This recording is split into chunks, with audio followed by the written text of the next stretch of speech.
Well, kalau kita lihat gambar ini, um, ada yang seseorang berjalan di dalam kegelapan dan ada uh, cahaya mentari di pagi hari. Ya, di dalam kehidupan kita, kira-kira saat sekarang ini ya, yang kita itu seperti yang mana? Yang seperti seseorang yang berjalan di dalam gelap atau seseorang yang sedang hidup lagi cerah-cerahnya. Ya, kalau hari ini di kantor hidup lagi cerah-cerahnya ya, karena kemarin baru payday. Ya, saya tidak tahu bagaimana keadaan setiap kita hari ini ya, kecuali saya belum payday. Well, kalau kita lihat, saya lihat akhir-akhir ini di Surabaya juga ada banyak peristiwa-peristiwa yang sangat memilukan hati. Seperti beberapa 2 hari terakhir ini ada seorang ibu itu membuang anaknya yang masih bayi, karena kemungkinan anak ini adalah hasil dari hubungan gelap, dibuang di atas gentengnya rumah orang lain. Sangat menyedihkan sekali ya. Dan kemudian ibu ini sudah ditangkap polisi dan sekarang sudah menjadi tersangka. Ya puji Tuhan, anak bayinya ini selamat. Beberapa waktu yang lalu, mungkin sekitar 1 minggu atau 2 minggu yang lalu, seorang anak SMA itu ditemukan gantung diri di depan pintu dari kamar orang tuanya. Ya, tentunya hal ini juga sangat memilukan hati ya. Kenapa ada orang-orang seperti ini yang kemudian mengambil jalan hidup yang sedemikian singkat bagi mereka. Bapak Ibu yang dikasihi Tuhan, ya seseorang kemudian merasa berjuang sendiri, merasa bergumul sendiri, merasa tidak ada orang yang mengerti, tidak ada orang yang peduli, akan dengan mudah pada akhirnya mengambil jalan hidup yang demikian. Ya mungkin saat ini kita melihat orang-orang ini yang mengambil jalan hidup yang demikian, mencari solusi bagi masalah yang mereka hadapi dengan langkah-langkah pendek, mengakhiri hidup mereka atau mengakhiri hidup orang lain. Ya, saya tidak tahu bagaimana keadaan kita, tetapi ada kalanya bahkan kita sebagai hamba-hamba Tuhan juga memiliki sisi kehidupan yang demikian.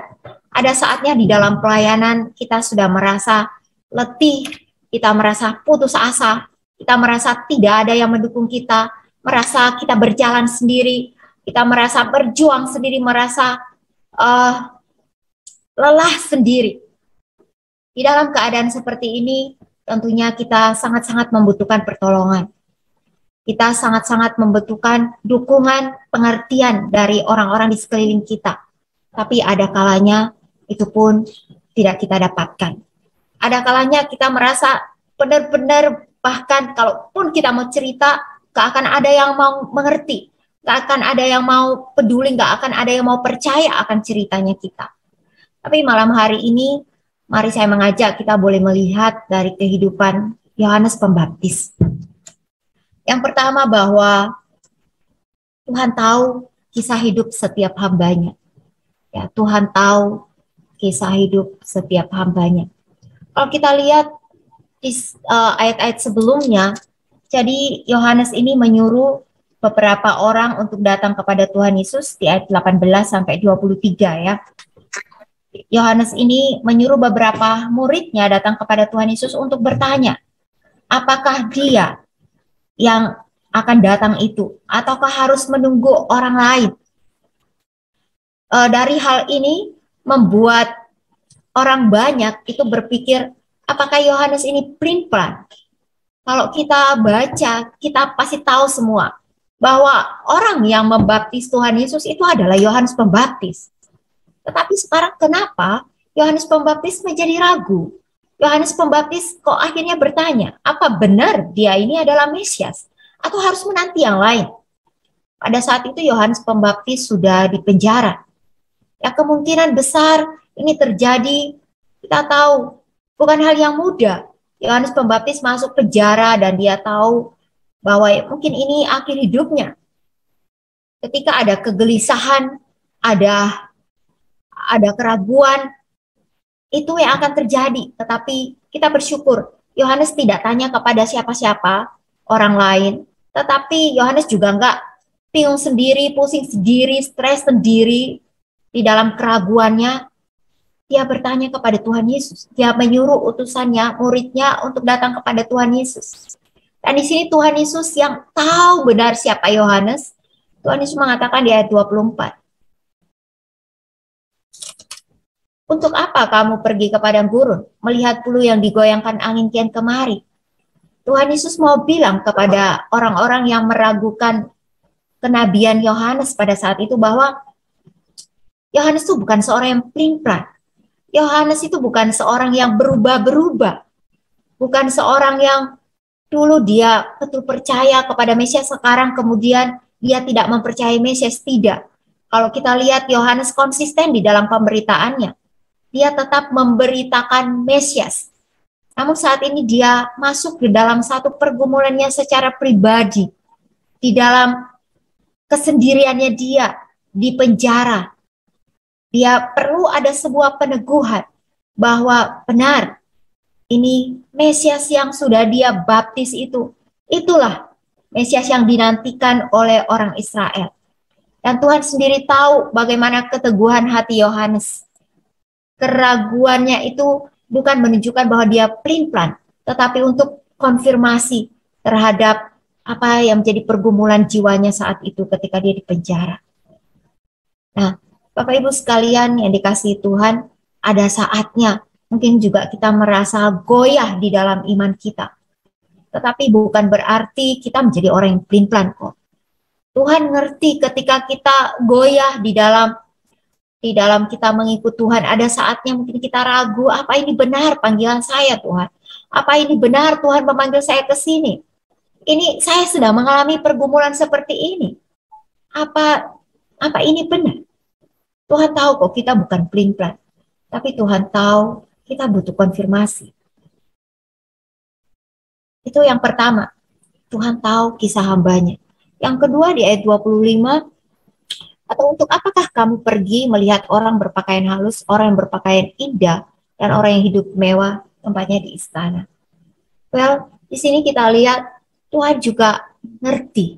Bukan hanya dalam jiwanya Yohanes, tapi Tuhan kenal sekali hambanya secara jasmani seperti apa. Tuhan mau kasih tahu kepada orang Israel bahwa kamu itu kenapa meragukan Yohanes? Dia yang tampak dari luar bisa dipercaya kok kalau dia adalah seorang nabi. Dia berpakaian sederhana, bukan seperti mereka yang ada di istana. Dia bahkan menguduskan dirinya, memilih untuk tinggal di padang gurun, makanannya madu hutan dan belalang. Dan itu mau menunjukkan bahwa benar-benar dia mau mengkhususkan hidupnya untuk Tuhan. Jadi Tuhan ini bukan hanya sekedar tahu kisah hambanya itu dari dalam, tetapi bahkan dari luar. Saudaraku, zaman sekarang ini ya banyak hamba-hamba Tuhan juga mencari ketenaran dan popularitas supaya kelihatan dari luar itu sangat populer dan lain sebagainya. Banyak juga hamba-hamba Tuhan gampang untuk tergoda, terpengaruh dengan pakaian yang wah, yang mewah, barang-barang, jam tangan dan lain sebagainya. Ya, penampilan ya, outfit yang bisa membuat orang itu memandang hamba Tuhan itu wow. Ya, tidak salah ya kalau kita bisa seperti itu karena berkat Tuhan dalam hidup kita juga tidak salah. Tetapi jangan sampai itu menjadi salah satu kepentingan kita di dalam pelayanan. Karena kenapa? Tuhan itu ngerti mau jadi hambanya itu seperti apa di dalam jiwanya atau seperti apa yang tampak di luarnya. Itu Tuhan tahu semua. Yang ketiga, Tuhan ini mengatakan kepada orang Israel atau orang Yahudi pada saat itu ya, bahwa benar bahwa Yohanes Pembaptis ini adalah nabi. Dialah nabi yang diutus oleh Tuhan untuk mempersiapkan jalan bagi Mesias yang akan datang. Dan di bagian lain, misalnya di Yohanes pasal 10 ayat 41, saya bacakan ya. Ini satu konfirmasi yang menunjukkan bahwa Yohanes ini benar adalah seorang nabi. Yohanes 10 ayat 41. Dan banyak orang datang kepadanya dan berkata, Yohanes memang tidak membuat satu tanda pun, tetapi semua yang pernah dikatakan Yohanes tentang orang ini adalah benar. Tentang orang ini, maksudnya tentang Yesus ya. Ketika Yesus ditolak oleh orang Yahudi. Yohanes ini salah satu tanda seorang nabi itu adalah membuat mujizat. Tapi Yohanes ini memang tidak pernah membuat mujizat. Tetapi salah satu tanda lain yang menunjukkan seseorang itu adalah nabi yang benar melalui perkataan. Apa yang dikatakannya itu adalah benar. Dan orang Yahudi bisa melihat itu kepada Yohanes. Apa yang Yohanes katakan tentang Yesus adalah benar. Dan ini juga menunjukkan bahwa Yohanes bukan seorang yang pelin-pelan. Dia menyatakan secara konsisten hal yang benar atau kebenaran tentang Mesias. Nah, saudaraku yang dikasihi Tuhan, ini yang pertama ya, kita pelajari bahwa Tuhan tahu kisah hidup setiap hambanya. Cerita kita, Tuhan tahu, Tuhan mengerti. Baik itu pergumulan iman kita, di dalam kita, kehidupan jasmani kita, bahkan tanggung jawab kita sebagai hambanya, Dia tahu. Dan inilah yang Tuhan Yesus saksikan kepada orang Yahudi yang meragukan Yohanes pada saat itu, bahwa dia adalah seorang nabi. Dan akhirnya mereka tahu benar dia itu nabi melalui perkataannya yang konsisten, benar. Selanjutnya saudara, di sini kita melihat selalu ada berkat buat hambanya. Yohanes waktu itu ada di dalam penjara ya. Dan Tuhan Yesus mengatakan tentang Yohanes bahwa di antara ayat 28, di antara mereka yang dilahirkan oleh perempuan, tidak ada seorang pun yang lebih besar daripada Yohanes. Di sini artinya Yohanes ini mendapatkan kesempatan untuk bertemu dengan Mesias. Nabi-nabi yang lain yang sebelumnya tidak ya. Mereka hanya bisa menubuatkan Mesias akan datang, tetapi mereka tidak pernah bertemu. Yohanes ini adalah bahkan seorang yang mempersiapkan kedatangan Mesias. Yohanes inilah yang membaptis Mesias itu sendiri. Nah, karena itu Tuhan Yesus mengatakan, tidak ada yang dilahirkan oleh seorang perempuan yang lebih besar daripada Yohanes. Ya. Tetapi yang terkecil dalam kerajaan Allah lebih besar daripadanya. Nah, artinya apa, Bapak Ibu Saudara yang dikasihi Tuhan? Yang terkecil dalam kerajaan Allah, maksudnya setiap kita yang hidup setelah Yohanes, setelah Yesus Kristus menggenapi kemesiasannya itu di atas kayu salib. Nah, ini dikatakan lebih besar daripadanya, lebih besar daripada Yohanes. Di mana kalau Yohanes tidak bisa melihat secara utuh penggenapan itu sampai Yesus mati di atas kayu salib, maka kita yang hidup pada zaman sekarang setelah itu ya, tahu ya, walaupun kita bukan saksi sejarah, tetapi kita tahu dari kebenaran firman Tuhan keseluruhan kisahnya. Dan kita yang mengalami anugerahnya itu. Yesus mati di kayu salib, menebus kita manusia berdosa. Kita mengalaminya. Nah, kita mengalami itu sebenarnya adalah berkat yang besar. Daripada Yohanes sendiri, Yohanes gak melihat itu. Yohanes sudah mati sebelum Tuhan Yesus mati di atas kayu salib. Tetapi kita tahu bagaimana peristiwa anugerah terbesar itu terjadi dalam hidup, dalam sejarah manusia. Nah, saudara-saudara yang dikasihi Tuhan, di sini kita melihat selalu ada berkat buat hambanya. Bagi Yohanes, kenapa Tuhan Yesus mengatakan dia terbesar? Dia boleh berjumpa dengan Mesias, walaupun tidak bisa melihat secara utuh penggenapan dari kemesiasan itu. Tapi bagi kita, ada berkat yang besar yang Tuhan sediakan ketika kita boleh menikmati keselamatan, penggenapan Mesias itu di dalam hidup kita satu persatu. Nah, saudaraku yang dikasihi Tuhan, dari sini kita juga boleh melihat ya bahwa selalu ada berkat Tuhan buat hamba-hambanya. Tuhan tahu apa yang terbaik buat setiap hamba-hambanya. Kalau terkadang kita mendengar ya dari kesaksian hamba-hamba Tuhan, saya diberkati begini-begini, dan kadang kita tuh berkecil hati, terus berkat saya tuh apa Tuhan? Percayalah, selalu ada berkat Tuhan buat setiap hamba-hamba.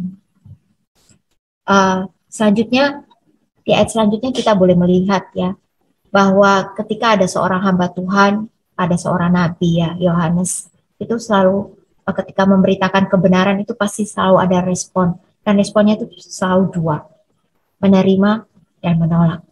Nah, di sini kita melihat ayat 29 sampai ayat 30.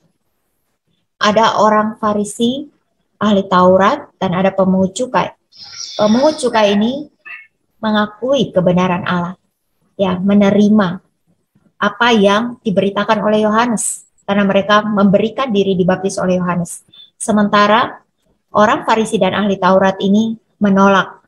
Ya, di sini menolak ini bukan dalam konteks menolak rencana Allah dalam kekekalan ya, karena rencana Allah dalam kekekalan tidak mungkin ditolak oleh manusia, pasti tidak dapat gagal. Tetapi di sini orang Farisi dan ahli Taurat menolak kehendak Allah atau kebenaran Allah, Injil itu sendiri, berita pertobatan yang disampaikan oleh Yohanes. Karena mereka tidak mau memberikan diri ya, mereka tidak mau mengakui kalau mereka itu orang berdosa dan butuh pertobatan. Nah, saudaraku yang dikasihi Tuhan, ini juga sebuah gambaran buat kita ya, bahwa di dalam pelayanan kita, bahkan seperti Yohanes Pembaptis yang dibilang oleh Tuhan Yesus itu, tidak di antara mereka yang dilahirkan oleh perempuan tidak ada seorang pun yang lebih besar daripada Yohanes. Dalam pemberitaannya pun itu diterima, ada yang menerima dan ada yang menolak. Bahkan Tuhan Yesus sendiri itu di dalam pemberitaannya tidak semua menerima, kita sudah tahu semuanya. Ada yang menerima, ada yang menolak. Nah, ini juga mengingatkan kita ya, bahwa di dalam pemberitaan kita tentang kebenaran firman Tuhan, di dalam hidup kita sebagai seorang hamba Tuhan, pasti ada dua respon ini, ada yang menerima dan ada yang menolak. Oleh karena itu, mestinya kita tidak usah berkecil hati ya, ketika kita diterima, kita tidak boleh meninggikan diri ya, karena itu adalah anugerah Tuhan. Kita ini alat, hambanya yang dipakai untuk memberitakan kebenaran. Ketika kita juga diragukan seperti Yohanes, ya kita tidak perlu tawar hati, karena kita tahu, Tuhan tahu kok cerita hidup kita. Dan Tuhan tahu jika kita butuh dikuatkan, diteguhkan, Tuhan mengerti dan Dia akan memberikannya. Kalau kita ditolak, ya tidak apa-apa, tidak perlu tawar hati. Karena yang Tuhan inginkan dari kita itu adalah melakukan tugas pemberitaan itu. Nah, saya percaya bahwa kita juga semua menyadari akan hal ini ya, sudah tahu. Cuma mungkin terkadang ketika ini benar-benar kita alami itu rasanya sakit begitu ya. Kita sudah berusaha memberikan yang terbaik, melayani sungguh-sungguh, tetapi kemudian pelayanan kita, pemberitaan kita itu tidak dianggap, tidak dihargai, tidak ditolak.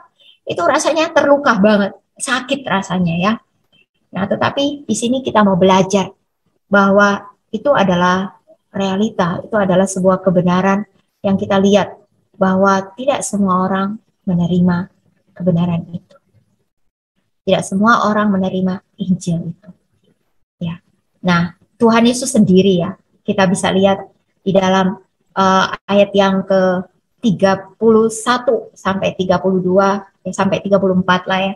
Kita bisa melihat Tuhan Yesus sendiri mengatakan ya, dengan apakah akan kuumpamakan orang-orang dari angkatan ini dan dengan apakah mereka itu sama? Lalu Tuhan Yesus menjelaskan mereka itu seumpama anak-anak yang duduk di pasar yang saling menyerukan, kami meniup seruling bagimu tetapi kamu tidak menarik, kami menyanyikan kidung duka tetapi kamu tidak menangis. Kalau Yohanes Pembaptis datang, tidak makan roti, tidak minum anggur, mereka bilang kerasukan setan. Terus Tuhan Yesus datang, makan dan minum dengan bersama-sama dengan para pemungut cukai, katanya peminum. Ya, Tuhan Yesus tuh bahkan ya, kalau pakai bahasa saya ya, Tuhan Yesus tuh sendiri pusing begitu ya, gak tahu mau ngomong apa lagi sama mereka gitu ya. Dikasih berkat, mereka itu ya gak bersuka cita. Juru selamat datang, mereka ya gak menyambut, gak berterima dengan sukacita. Tapi ketika misalnya diberikan seruan untuk bertobat, menyatakan mereka orang berdosa, mereka juga marah, nggak mau terima. Nah, kadang-kadang kita menemukan hal-hal seperti ini ya di dalam pelayanan kita, bahwa kita nih harus buat apa lagi dalam pelayanan kita ini. Mau dikasih yang baik, mereka juga nggak respon. Mau dikasih yang lebih keras, juga menolak. Nah, saudara-saudara yang dikasihi Tuhan, hal ini sendiri Tuhan Yesus juga mengungkapkannya ya. Ada sama seperti anak-anak, sudah tiup seruling, anak yang lain juga nggak mau menari. Terus sudah nyanyikan Kilung Duka juga tidak mau menangis. Terus maunya apa? Kadang-kadang dalam pelayanan kita juga menemukan hal seperti ini ya. Ini misalnya para majelis ya. Ini majelis pengurus gereja ini maunya apa? Mau dibuat kayak gini? Salah. Mau dibuat seperti ini juga nggak puas. Terus maunya tuh apa? Atau jemaat ya. Orang ini maunya tuh apa? Nah, ya mungkin juga kita sedang banyak pergumulan ya, dimanapun juga tempat pelayanan kita. Ada banyak pergumulan, atau mungkin dalam keluarga kita juga bergumul hal-hal yang seperti ini. Nah, di sini kita melihat Tuhan Yesus juga sampai memberikan perumpamaan ini ya kepada orang-orang pada zaman itu. Dan juga pada zaman sekarang ya, kita melihat hal itu juga banyak terjadi di tengah-tengah pelayanan kita. Nah, saudara-saudara, kita jangan putus asa. Karena pada akhirnya kemenangan selalu ada pada pihak yang benar. Ayat 35, tetapi hikmat dibenarkan oleh semua orang yang menerimanya. Ya, kita tahu bahwa hikmat itu adalah Kristus itu sendiri, Mesias itu. Dan hikmat itu akan ditemukan bagi setiap orang yang merendahkan hati di hadapan Tuhan. Setiap orang yang mau memurnikan motivasinya, mau melayani Tuhan dengan sungguh. Ketika Tuhan tahu cerita kita mau merendahkan hati di hadapan Dia, belajar memurnikan motivasi kita di hadapan Dia. Di sanalah ada kemenangan. Sanalah kita boleh melihat bagaimana kuasa Tuhan, kebenaran Tuhan itu boleh dinyatakan dalam hidup dan pelayanan kita. Rekan-rekan sekalian yang dikasihi Tuhan, apapun juga pergumulan yang sedang kita hadapi saat ini, entah itu masalah pergumulan iman, prinsip hidup dalam pelayanan, ataupun pergumulan jasmani kita, ataupun itu pergumulan dengan panggilan kita sebagai hamba Tuhan. Tuhan tahu cerita kita. Tuhan akan memimpin kita kepada kebenangan. Namun biarlah kita boleh terus menjaga motivasi kita, hati kita murni untuk mengasihi Dia, melayani Dia. Kita belajar untuk merendahkan hati kita di hadapannya supaya Dia bisa ditinggikan. Dan kita boleh terus melihat kemenangan demi kemenangan terjadi dalam hidup